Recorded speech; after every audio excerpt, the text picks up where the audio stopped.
história, né? Usando essa nova tecnologia. Estou bem feliz. Eu aqui eu acho que estou com 100% então da turma conectada. Eu quero ver os rostinhos hoje para matar a saudade, como eu disse lá na chamada de ontem, né? No grupo de vocês da turma. A gente sabe que algumas coisas, né? A gente vai se adaptando. Lucas, o Fagundes, tinha me esquecido do Fagundes. Algumas coisas a gente vai, né? Então, se reinventando, se adaptando ao longo desse período, mas eu espero, então, que a gente possa aí estar revisando, né, um pouco dessa primeira parte dos conteúdos. Eu estou fazendo isso. Bom dia, Fagundes.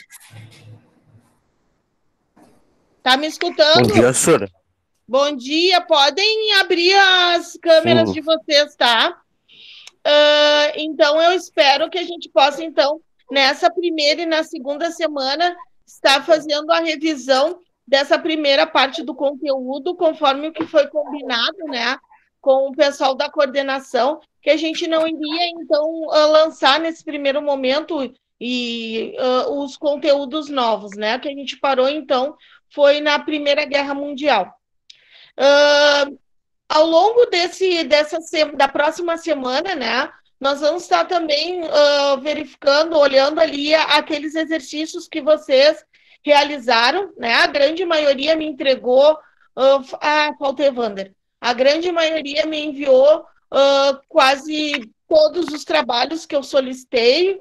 Dou parabéns, né? Para aqueles que enviaram, tem ali também 100% de envio dos trabalhos de alguns alunos, outros ainda não me enviaram, né, nada, inclusive nada, né, e essas atividades, pessoal, é muito importante a gente deixar claro, né, mais do que a questão de nota, que não é esse o propósito, né, nesse primeiro momento, é a questão da carga horária de vocês. A verdade é essa, né? Porque a gente está fazendo toda a atividade à distância, né? As aulas, então, estão iniciando oficialmente à distância nessa semana, mas essas atividades que vocês me enviaram, eu vou contabilizar, na verdade, né? E a gente vai fazer um levantamento junto com a coordenação sobre o envio e a realização dessas, né? Para a carga horária de vocês. Então, mais do que nunca, o nono ano é super mega importante ter tudo isso arquivado, ter tudo isso certinho, porque também auxilia aí na questão da aprovação de vocês, né? Então, a gente tem que ter toda essa documentação, tudo direitinho, para que não haja problema. Ok? Pessoal, então, nesse primeiro momento, a gente começa retomando a questão da industrialização, né? A gente pega, então, a segunda etapa da Revolução Industrial, onde na aula, né, a gente teve, na aula presencial, aí o estudo, então, do que foi essa segunda etapa da Revolução Industrial e o que veio, então, de encontro para que a gente possa fazer uma comparação com a questão imperialista, né? Essa segunda etapa da Revolução Industrial, ela foi super importante, por quê? Porque a gente tem aí um fator decisivo, que é a questão do capitalismo. Né? Outro fator importante que a gente vê aí na segunda etapa da Revolução Industrial é a questão da construção das primeiras ferrovias, né? E a utilização dessas ferrovias como meio de transporte para tanto comprar e também vender tudo aquilo que a gente produzia no Brasil durante esse período, né? E aí a gente faz um apanhado geral, então, referente à primeira etapa da Revolução Industrial. Foi uma etapa de suma importância, ela ocorreu em todos os cantos, vamos dizer assim, do mundo, mas principalmente em Inglaterra, né? Que estava aí em pleno desenvolvimento comercial urbano. A gente vê o surgimento das primeiras indústrias ocorrendo dentro desse período e a participação principalmente das mulheres e em alguns setores de criança também, como mão de obra dentro desse sistema, tá? O que é importante também salientar, né?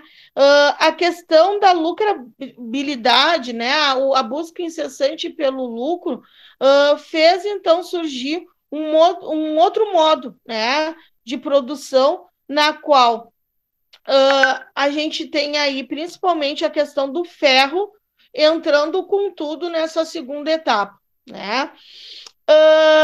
Mais do que isso, né? A gente vê dentro dessa fase, principalmente da segunda etapa, algumas divisões, né? Algumas divisões dentro desse setor. Quais seriam, então, essas divisões? A gente tem uma visão da questão do início da eletricidade, né? A gente vê aí a questão da utilização do petróleo, também, que foi muito importante. E aí, num outro paralelo, a gente vê essa questão da comercialização desses produtos para o restante do país, tá? A gente vê também um outro fator importante começar a nascer, né? Eu não sei se a professora Vanessa já trabalhou com vocês, que foi a questão da introdução da tecnologia e da ciência dentro desse setor. Por que isso acontece, né? Porque a gente vê aí na primeira fase da Revolução Industrial a questão, principalmente, da mão de obra manual, né? A mão de obra humana trabalhando de forma excessiva. A gente trabalhou a questão do Fordismo, do Taylorismo, que volta, né? Aí bem de forma bem bruta, né? Dentro desse sistema, a questão da produção em larga escala, a questão da produção, né? Muito, muito, muito constante, né? Sem ver a questão da jornada de trabalho, sem analisar quantas horas essas pessoas passavam dentro das indústrias. Quando eu falo na questão da tecnologia e das inovações, é o uso desse maquinário já independente de forma, posso dizer, compulsória da utilização humana, né? Porque num primeiro momento a gente tinha grandes grupos trabalhando dentro dessas indústrias e a partir de então, com a inovação tecnológica, com o surgimento de outros maquinários, começou a ser substituída a mão de obra humana dentro dessas indústrias, né? O que a gente viu, né, em sala de aula sobre isso, inclusive eu passei a videoaula para vocês, depois enviei um link que era sobre o telecurso, que eram as videoaulas do Telecurso 2000, que falava sobre essa segunda fase da Revolução Industrial, né?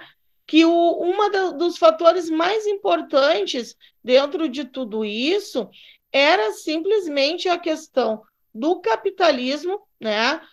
Florescendo e aparecendo de forma constante dentro desses polos, né? Então, o que a gente tem que entender é que dentro desse período do século XIX houveram grandes transformações dentro do setor da industrialização.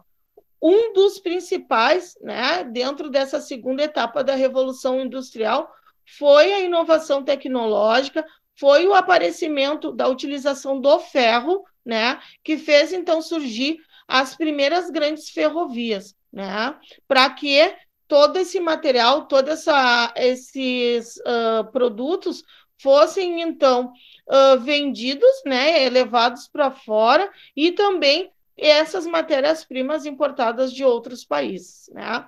O que vocês têm aí naquele material que eu distribuí do resumo, né? O que vocês querem? Quem é que quer começar dando aí uma explanada dessa primeira parte? Vocês têm o material impresso, tem o material do caderno que eu distribuí, né?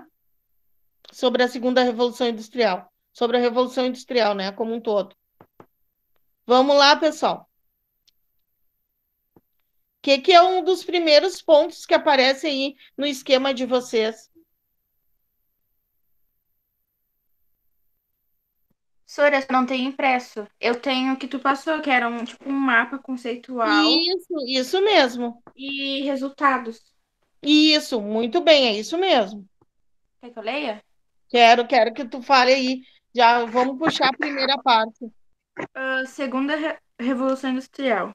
Tem uma parte que crescimento das ferrovias, surgimento do aço, eletricidade e petróleo surgiu como nova fonte de energia. Aceleramento e expansão industrial e economical transformação da vida, da população. Meu Deus. Vamos parar um Planeta. pouquinho aí. Tá, só um pouquinho, Nicole. Vocês lembram que, inclusive, nesse dia, quando eu falei sobre as primeiras ferrovias do Brasil, eu disse para vocês assistirem um filme, né? Um filme que é um pouco antigo, que fala sobre a construção dessas primeiras ferrovias no Brasil. Vocês estão lembrados? Qual é o nome desse filme? Não era o filme Barão de Mauá, Sora? Exatamente, é o Fagundes que está falando, né? É, sim. Isso mesmo, Fagundes. O filme é o Mauá, né? Esse filme ele fala principalmente da questão do desmatamento, né? E assim, a partir desses desmatamentos, né? Essas contradições, principalmente envolvendo a questão indígena, né? Que não aceitava esse tipo de procedimento e as construções dessas primeiras ferrovias, principalmente pegando ali a parte do Sudeste, né? E indo também para as outras regiões. Muito bem. Aí a Nicole continua falando ali sobre a questão do ferro, da utilização do ferro. Pessoal, vão anotando, tá? Vão anotando o que vocês não têm aí no esquema de vocês. Pode continuar. Tem um passarinho. Aí puxa uma setinha do aceleramento e expansão, puxa uma setinha para o lado. Aumento da capacidade de produção da indústria. Resultado: interação entre tecnologia e ciência no final do século XIX. Acho que é isso. Isso mesmo. Capitalista concorrência. Capitalista concorrência foi esperado pelo capitalismo monopolista. Vamos para ali. Aí o capitalismo concorrencial ele foi então superado pelo o capitalismo monopolista. O que significa isso, né? Que não existia somente um único tipo de produção, né? Por exemplo, não existia somente a produção do ferro, existia ainda a produção do café, já estavam iniciando aí as primeiras formas da utilização do petróleo, né? E aí a gente tem também a questão da eletricidade surgindo aí também nesse contexto. Então, a gente não tem só um único meio de exploração de produção, né? Vamos dizer assim. A gente tem outros produtos também que fazem parte da nossa base capitalista.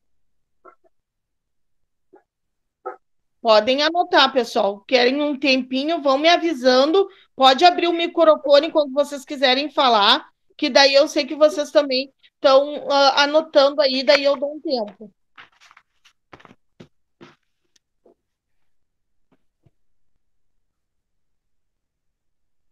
Pode continuar. E, por último, expansão da produção mais do que mercado e lucratividade. Expansão, como é que tu colocou aí? Expansão da produção mais do que mercado e lucratividade. Produziu mais do que comercializou. Quer dizer isso? Só foi isso. Aí tem os resultados. Posso ler? Pode. Surgiram os cartéis como modo de dominação do mercado. Para aí um pouquinho. O que são esses cartéis? São grupos, pessoal, que acabam, então, se unindo em busca de um bem maior, que é o que? O resultado do que? A lucratividade. Então, esses cartéis, eles tinham acordos comerciais, né, de venda, na qual eles estipulavam um valor, estipulavam um preço, para que ninguém saísse perdendo nessa jogada, como se diz, né? Pode continuar. Peraí. Deu. Tá? O domínio do mercado como fonte de cartel, tá? Que As mais? grandes empresas criaram os seus próprios bancos ou se associavam a eles. É o que domina o capital estrangeiro. Muito bem. A gente tem aí nesse período a criação, principalmente vem aí do período, né, anterior aqui no Brasil, a criação do Banco do Brasil, né? E assim, nesse período no século XIX, o alastramento da criação de outros bancos mundiais, que assim também faziam empréstimos, concessões de empréstimos para o investimento nessas instituições. Pode continuar. Inglaterra, França, Estados Unidos e Alemanha controlavam 80% do capital do planeta após a Segunda Revolução Industrial. Muito bem, eram os países ponta que a gente chama, né? Eram aqueles países que tinham domínio sobre o capital, porque eles faziam girar esse capital nos países que eles tinham livre comércio, né? O que mais? Essa grande concentração de capital gerava lucros fabulosos. Lucros altíssimos, né? E isso aí eles iam cada vez mais investindo não só em novos mercados, mas também acabavam abastecendo os bancos, né? E aí os bancos enriqueceram de uma forma um pouco mais avançada, em função desses investimentos. Lucros com empréstimos e com as vendas. Lucros com os empréstimos, que eram então financiados, eram os financiamentos que os bancos disponibilizavam para essas empresas, e assim também o lucro, que assim com o decorrer, né, o aumento das vendas, ia crescendo de forma, né, mais rápida. O trabalho assalariado se generalizou, criando o consumo das massas, igual o povo. Isso. Quando se fala em consumo das massas, pessoal, está falando sobre o quê? Povo. Exatamente, né? Aquilo que eu falei para vocês durante uma aula. Toda vez que a gente fala em mercado consumidor, toda vez que a gente diz que uma mercadoria ela tem grande aceitação no mercado, ela só tem a grande aceitação no mercado porque há mercado consumidor. Há pessoas para fazer esse tipo de compra. Os exemplos que eu dei para vocês no período, eu me lembro muito bem que vocês estavam falando sobre a questão da compra do material escolar, né? E estavam falando das empresas que nós tínhamos no bairro que fazia a comercialização desse tipo de material, né? Aí vocês deram um exemplo das lojas que nós tínhamos ali ao redor da escola. Eu me lembro que, eu não sei se foi o Fagundes ou o Ian que me comentou o seguinte, eu comprei um lápis, né, numa determinada loja, que eu sei que se eu fosse no centro, eu compraria 3 lápis iguais, com esse mesmo valor de somente um lápis. Por que que isso acontece, né? Se a gente sabe que se tu for até o centro da cidade, tu consegue comprar mais 3 produtos nesse mesmo valor. Porque a gente falou sobre a questão do domínio dessas empresas dentro do bairro, que no caso a gente está falando sobre a Restinga. Se tu sabe que tu tem uma concorrência expressiva, né? Se tu sabe que tem outros comércios que fazem a venda dessa mercadoria e eles vão colocar um valor mais em conta para a população, isso aí gera o quê? A livre concorrência, né? Então, a gente tem, por exemplo, 5 estabelecimentos comerciais que fazem a venda dessa determinada mercadoria, né? Claro que cada uma vai lançar a sua propaganda para fazer, então, o chamamento dessa população para compra. Quanto mais promoções, né, essa instituição, essa loja fizer, né, mais lucro, né, num determinado sentido ela vai ter, porque ela vai ter mais pessoas indo lá para fazer essa compra, né? O que foi que a gente estava discutindo naquele dia? Que dentro do bairro a gente não tem à disposição outros estabelecimentos comerciais desse porte, como, por exemplo, de venda de material escolar. Isso gera o quê? O abuso. Eu me lembro que o Ian ainda comentou sobre isso. Gera o abuso porque eles sabem que grande parte da população da Sim, Cira. Restinga não vai sair dali, não vai sair daqui, né, para ir ao centro só para comprar um lápis, né? A gente sabe que, mas fora o lápis, quando tu olha, tu tem ali o quê? Tu tem a caneta, tu tem o caderno, tu tem outros materiais que tu também vai utilizar, né? Só que pelo comodismo, ainda a gente falou, eu me lembro que o Fagundes comentou também sobre isso.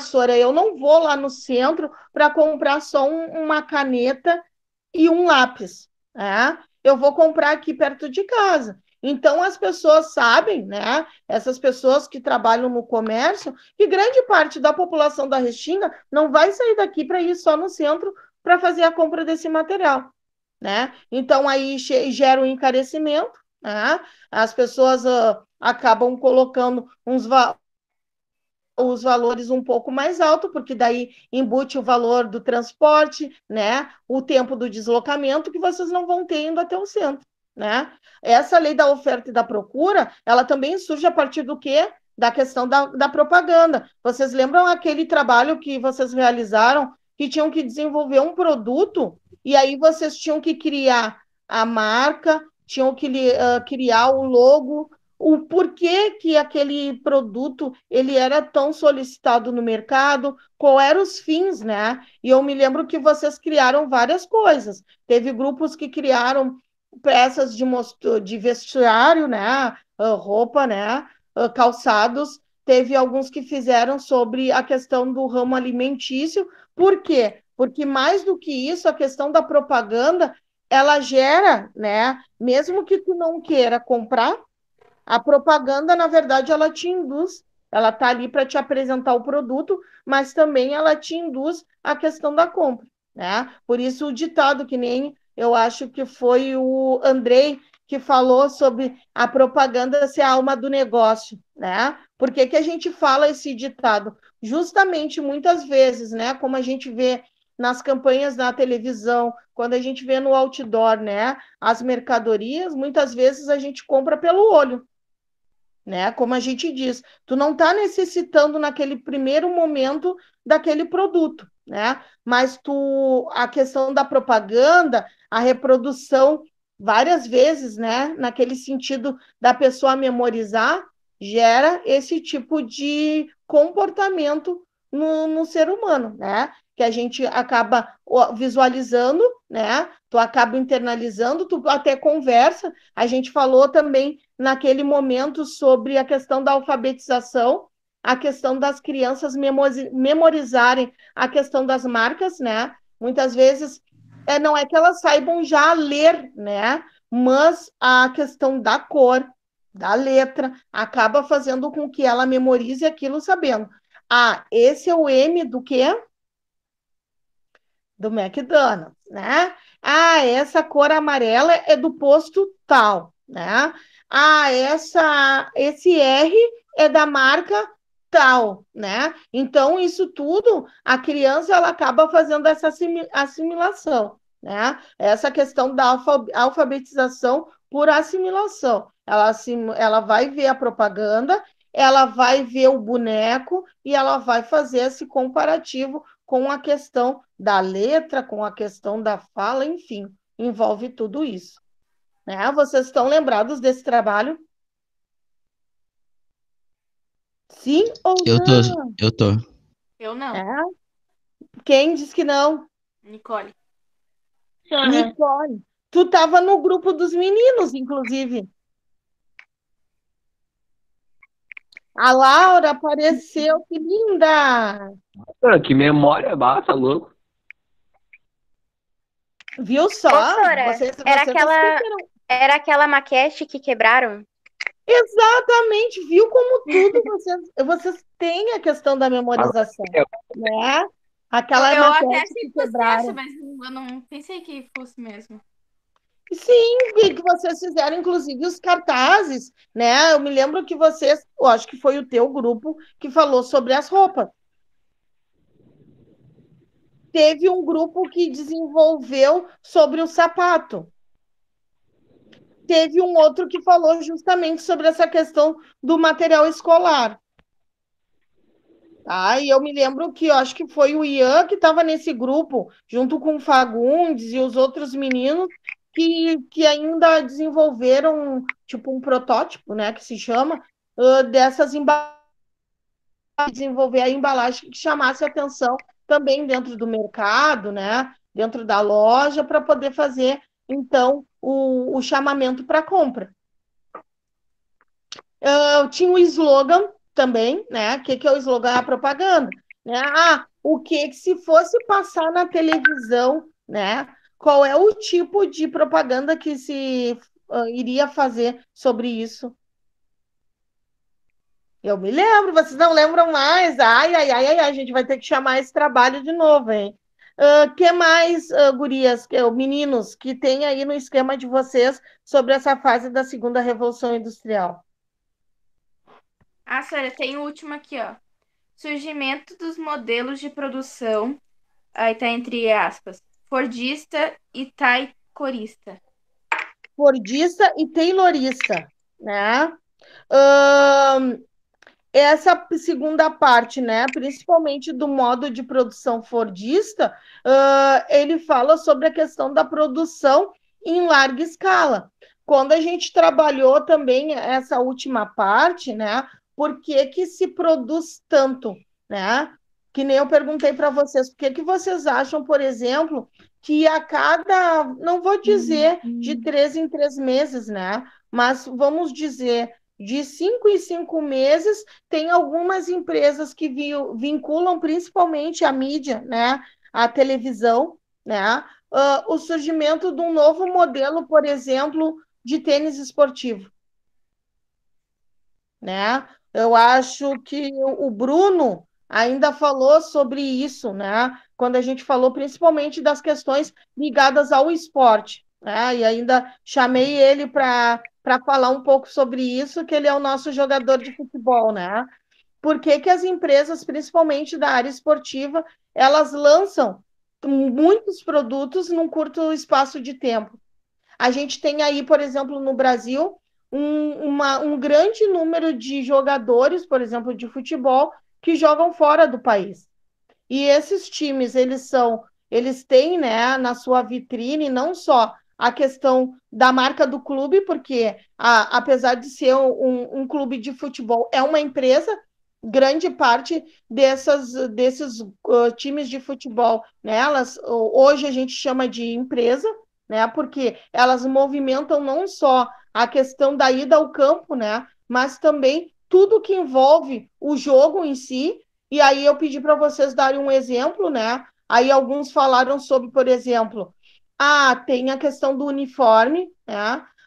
Hoje em dia todo mundo usa a camiseta do time, né? Do time de futebol. Tu vai lá, hoje em dia tu tem a possibilidade de colocar o teu nome, né? No lugar do nome do jogador, ou tu pode botar os dois nomes, né? Tem a questão, por exemplo, das chuteiras, né? Se o Bruno é um grande jogador, né? Eu vou querer comprar uma chuteira que o Bruno usa, entendeu? Ele lançou a moda da chuteira rosa. Ele já lançou a moda da chuteira amarela. Todos vão querer comprar essa chuteira, né? Então, a partir do momento que eu tenho uma grande procura por essa mercadoria, né? Eu vou começar a produzir mais e mais essa mercadoria, né? Então, se nesse mês eu estou produzindo 100 pares de chuteira, com a procura excessiva, né? As escolinhas vão começar a usar, as crianças vão querer, então no segundo mês eu vou produzir o triplo. E assim vai. Onde tem a questão da procura, vai existir a questão da oferta. E mais novos modelos irão surgir a partir desse já existente, e a propaganda vai se encarregar de movimentar essa produção. O que é o taylorismo, né? É um modo de produção, que nem o fordista, de larga produção em série. Um grande número de pessoas. Que barulho é esse? Um grande número de pessoas, né, são contratadas para trabalhar dentro dessas indústrias. Essas indústrias elas vão fazer um estudo, um levantamento das regiões e das pessoas que utilizam esse tipo de mercadoria, e assim ela vai produzir. Quanto mais solicitado for, mais produção vai existir. Mais pessoas serão contratadas. Aí a gente também fala sobre a forma de trabalho dessas pessoas dentro dessas indústrias, né? Que a partir do momento que lá na primeira parte da Revolução Industrial começou a se ter uma fiscalização desse modo de como essas pessoas trabalham, a jornada de trabalho, inclusive a participação de crianças, né, dentro desse sistema, que lá na primeira fase da Revolução Industrial a gente viu que tinham algumas famílias, né, que geravam mais filhos em função do que da mão de obra, né, da participação dessas crianças, inclusive, dentro das indústrias, para fazer, então, com que o capital, o dinheiro, aumentasse dentro do núcleo das famílias. Quanto mais pessoas trabalhando, mais pessoas também lucrando, mais pessoas ganhando. Só que a gente sabe que o salário não era proporcional à jornada de trabalho dessas pessoas dentro das indústrias. Por quê? Porque elas trabalhavam, elas geravam, só que a questão do salário não era compatível, eles ganhavam muito menos daquilo que seria justo pelo tempo de produção. E aí a gente vê a participação também das crianças dentro desse processo. Pode falar, Bruno, quero escutar vocês. Professora, tinha aquele negócio também que eu te falei na aula, acho, da Black Friday, sabe? Que, Exato. tipo assim, ó, uma semana, tipo assim, ó, o preço de uma TV tá 1.500. Aí uma semana antes da Black Friday eles botam a 3.000, e aí na Black Friday eles botam 1.500 de novo pra dizer que teve desconto, mas é o mesmo preço. Exatamente, exatamente. Essas grandes promoções, né, que surgem, como Black Friday, outros, né, outros títulos que a gente tem aí, na verdade, tem aí dentro, lá nos Estados Unidos, tem uma outra concepção também sobre essa venda, né? Só que a questão das promoções em si, elas surgem para isso, para chamar a atenção do consumidor, né? Que nem tu mesmo falou. Por exemplo, semana passada tinha uma promoção, por exemplo, de uma cafeteira, tá? Essa cafeteira, por exemplo, estava no valor de R$ 100, tá? Nessa semana, a mesma empresa lançou uma mega promoção, onde essa mesma cafeteira, por exemplo, estava dentro dessa mega promoção por R$ 105. Aí tu vai parar para pensar, mas que estranho. Não era promoção e a cafeteira já estava custando R$ 100. Hoje, porque a grande empresa lançou, né, esse estardalhaço, né, da grande promoção, ela está aparecendo por R$ 105. É o que o Bruno falou. A questão da propaganda também, essa coisa de ficar batendo sempre na mesma tecla, faz com que as pessoas se impulsionem e comprem, né? E aí, a promoção de R$ 105. Aí surge o Bruno dizendo, não, mas semana passada eu fui lá nessa loja e custava R$ 100. Né? Então, são coisas que hoje em dia, mais do que nunca, a gente para pensar um pouco nisso. A Maísa falou sobre a questão da superprodução, né? Que estava falando aí de um modo fordista e taylorismo. A gente não pode esquecer, né, que no século XX, né, a gente fala sobre a questão da crise de 29, que foi um outro fator que aí veio, né, à tona a questão desse consumo excessivo, consumo em série, que afetou não só, né, os Estados Unidos e outras potências, né, como no nosso país, né? A gente tem aí a questão da superprodução, por exemplo, do café. Por que houve aquela queima do café, né? Justamente porque os senhores, né, os donos de fazendas, donos do café, os barões do café, produziram foi uma super safra, né? Que depois eles não tinham nem onde estocar esse café, né? Eu mostrei para vocês também no slide, né? Por exemplo, nos Estados Unidos, haviam pessoas descartando, por exemplo, televisores, né? Principalmente esses produtos, né, de informática, coisa e tal, que passavam nas calçadas, estavam lá, estava funcionando. Ah, mas por que isso? Porque as pessoas iam no mercado e compravam novamente aquele alimento. Ah, surgiu na propaganda uma televisão que é última sensação, top do momento, coisa e tal. Tá, mas assim, eu tenho uma televisão que eu comprei há 2 meses atrás. Não, mas agora essa outra televisão tá vindo com bar. Então as pessoas descartavam aquela e iam lá, compravam outra. Descartavam tal coisa e iam lá. Carro, por exemplo, né? Aí, né, falando sobre o carro foi um exemplo deles, né? As indústrias automobilísticas produziram muito. Aí eu não sei quem é que me perguntou. Bah, professora, foi na turma de vocês.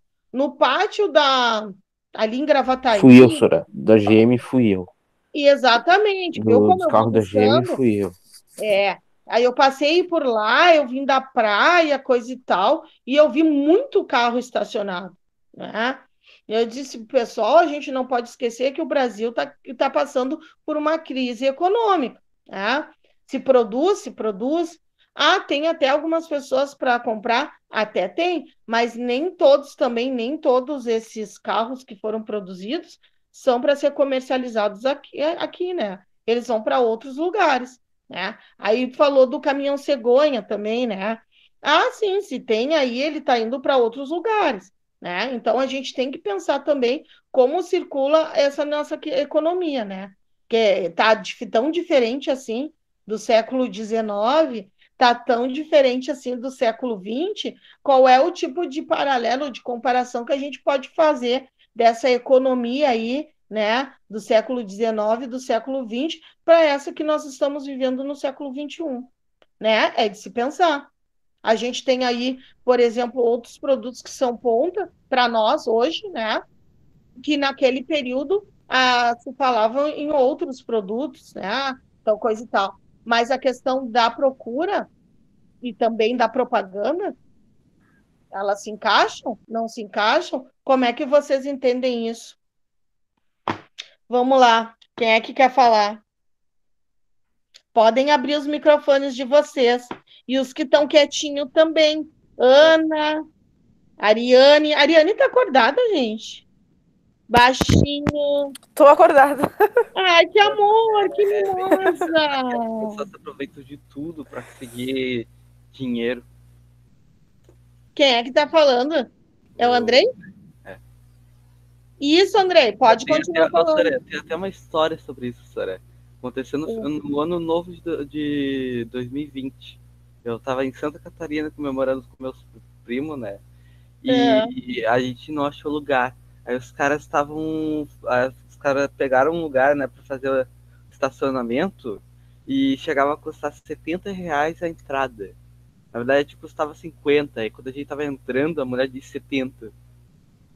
Tá vendo? Aí depois do ano novo a gente foi passar ali, aí sumiu todo mundo do lugar que cuidava. Aquele lugar nem era deles. Ainda bem que a gente não pagou. Olha, mas eu senti um baita roubo de tentar conseguir ganhar dinheiro por cima.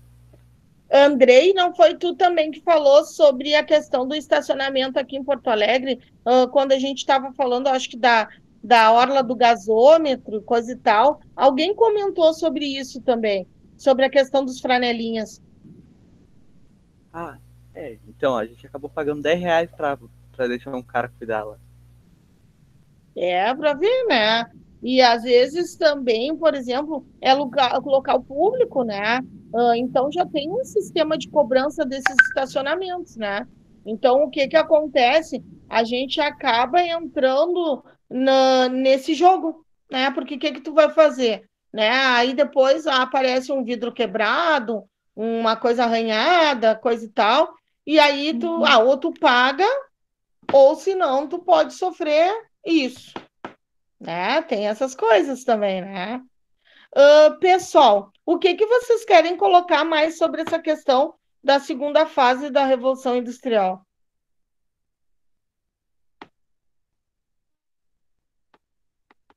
Né? Sobre essa questão do lucro excessivo, sobre essa produção, esse modelo, né? Do que a gente já tinha trabalhado, sobre a questão do modelo fordista, taylorista. O que mais que vocês querem colocar sobre isso? Por mim, não precisa acrescentar mais nada. Tem certeza? No meu caderno que a senhora passou, não tem mais nada, só daqui vai pro imperialismo. Imperialismo. Daí antes de entrar nessa questão imperialista que nós vamos trabalhar na próxima aula, por isso que hoje eu nem movimentei com vocês os exercícios, né?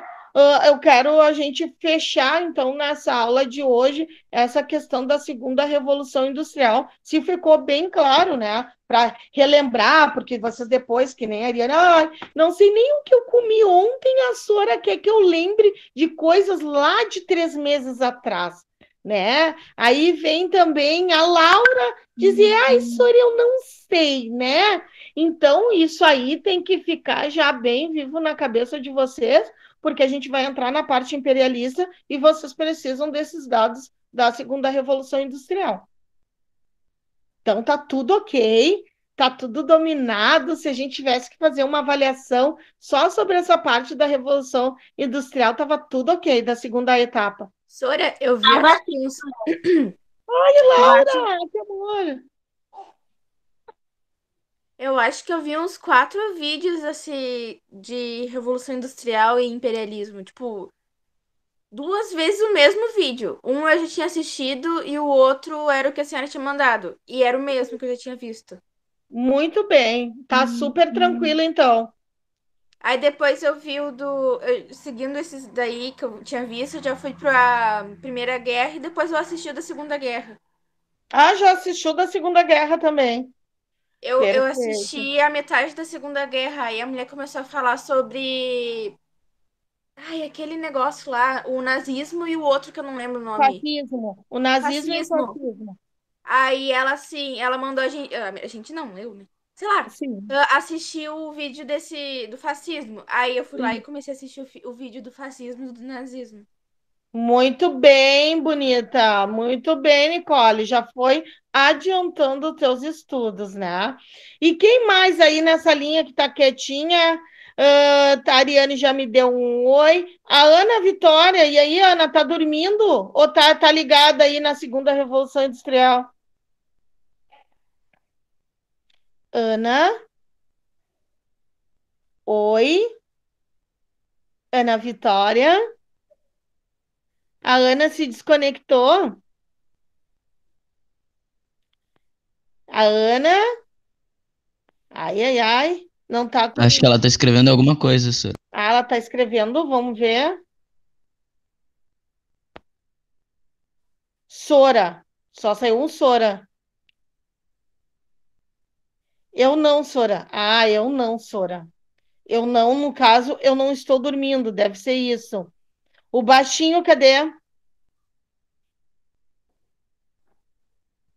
O baixinho não tem microfone, então ele vai falar pro chat. Sabe? Ele não tem microfone? Não, alguém lê por ele. Ai, ai, ai. Quem mais aqui? O Paulo. E aí, Paulo, tudo certo? Oi, senhor. Oi, Paulo, tudo bem? Tudo. Ô, Vem senhora. sempre aqui nesse grupo? Sim, sim.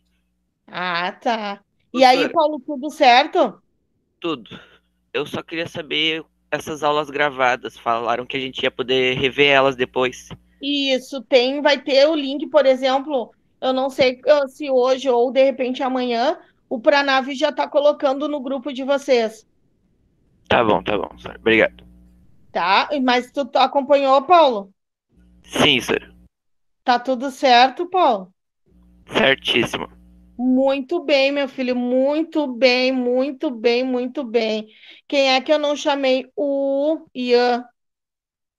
Cadê o Ian? Tô aqui, senhora. E aí, Ian, tudo certo? Tudo tranquilo, senhora.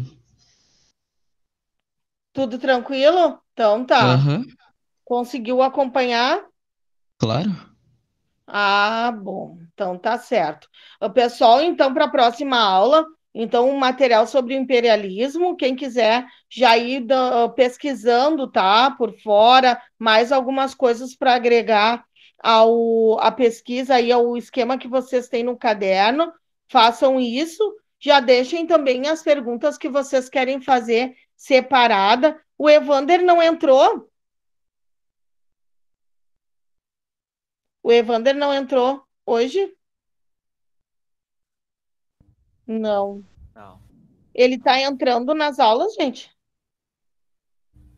Olha, entrou bem pouco, senhora. Eu acho que uma ou duas aulas. Que eu Tá. vi só em um. Eu também Então tá. só em uma. Então acho que só uma. É, foi só uma. Tá, daí vocês avisem ele que tenha no grupo. Bom, ele vai ver no grupo da turma, né? Que já tem ali disponível os links para acessar essas aulas que estão sendo gravadas, né? Então, desde terça-feira, já tem as aulas à disposição. Tá certo, pessoal? Professora, eu consegui Oi. aqui. A Ana apareceu. Muito bem. Conseguiu. Estava com problema no microfone, Ana? Não, é porque eu emprestei o meu fone pro meu pai. Como eu tô no notebook, o microfone não estava funcionando. Ana, conseguiu pegar? Sim, Tu entrou depois esse ano, né? sim. Tá, e essa primeira parte da segunda Revolução Industrial, tu tinha um esquema no caderno? Eu tinha algumas partes. Tá, qualquer Daí coisa tu pega. Eu terminei de copiar um pouco. Tá bom. Então, qualquer coisa que tu tiver também, Ana, faz alguma anotação se tu quiser me perguntar para a próxima aula, antes da gente iniciar o imperialismo, tu me trazer aqui, tá? Tá. Mas qualquer coisa pega com o pessoal da turma também. Que eu me lembro que tu entrou depois, né? Aham. Tá. O Paulo, tá, já falei. Quem é a Isa Vulgo? É a Maísa. Ah, é a Maísa. Tá. Então tá, pessoal, vão se preparando para entrar para a próxima aula, né? Beijos, foi muito bom revê-los, né? Hoje a grande maioria tá aqui, só o único que não tá é o Evander, tá, pessoal? Então, até a próxima sexta-feira. Tchau para vocês. Tchauzinho. Tchau, gente. Tchau, Tchau. gente. Valeu. Tchau. Tchau. Beijão. Beijo. Beijo. Deixa eu ver uma coisa aqui agora. Agora o problema aqui é comigo. Como é que eu termino interromper a gravação? Posso interromper, né? Isso. Pode. Tá, interrompi a gravação.